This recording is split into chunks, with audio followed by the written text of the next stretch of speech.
President Trump's pick for Secretary of Defense, Pete Hegseth, was back on Capitol Hill today for another round of meetings with lawmakers up there. Hegseth is facing increased scrutiny, I think it would be fair to say, over allegations of sexual misconduct from years ago, alcohol abuse from years ago, and financial mismanagement while he was at a nonprofit organization. Some Republican senators expressing concerns when it comes to confirming Pete Hegseth, according to multiple reports now. And Wyoming Senator Cynthia Lummis, who appeared to back Hegseth after meeting with him on Monday, spoke to Newsmax's Kilmeny Dukart today.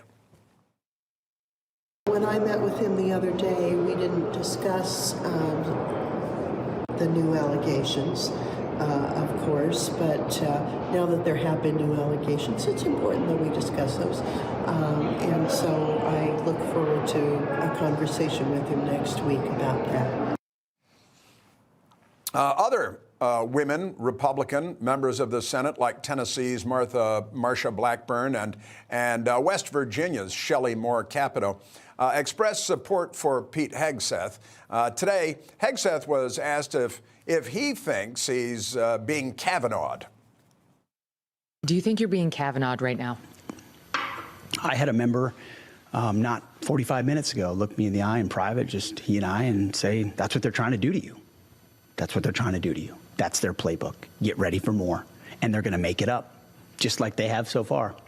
All anonymous, all innuendo, all rumor, nothing sourced, no verification, and they're just going to keep doing it because you're a threat to them. You're a threat to their system. You're a threat to all the things in Washington, D.C., the swamp, the things that people have rejected. You're a threat to that. And so they're coming after you. And I know that, he knows that, and when you stand firm on that, it's not difficult to just continue to fight. So yeah, we saw what happened, but guess what happened? Kavanaugh stood up and he fought and he won, and hopefully Republicans have learned that lesson. And Trump stood by him. And Trump stood by him. What you're seeing right now with me is the art of the smear. That is a fact, Jack. Now, today in Washington, there are reports that President Trump is actually considering replacing Pete Hegseth with Florida Governor Ron DeSantis. He's a former U.S. Navy officer, JAG Corps, lawyer in the Navy and critic of the woke Pentagon in recent days. According to reports, Ron DeSantis is receptive to the idea, to the discussion. Now, it's true when you're being hit from all sides with anonymous sources and newspaper after newspaper, all Democrat-run organizations, and they we've got 10 anonymous sources because they didn't believe the first 9, and they all say something bad about Pete Hegseth, and it becomes this Washington thing. Usually when there's smoke, there's fire here. And so it's not like they have two sources saying, hey, he was drinking, you could smell the breath when he was about to go on Fox News.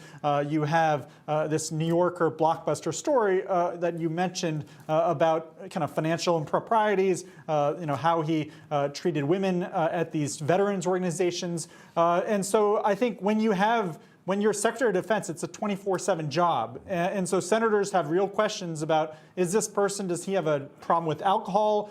Did he just stop drinking like a month ago when he was notified about this job? Because you can't have someone who is, to be frank, drunk at 3 a.m. and then, hey, look, there's a Hamas attack on Israel. That is literally what happened.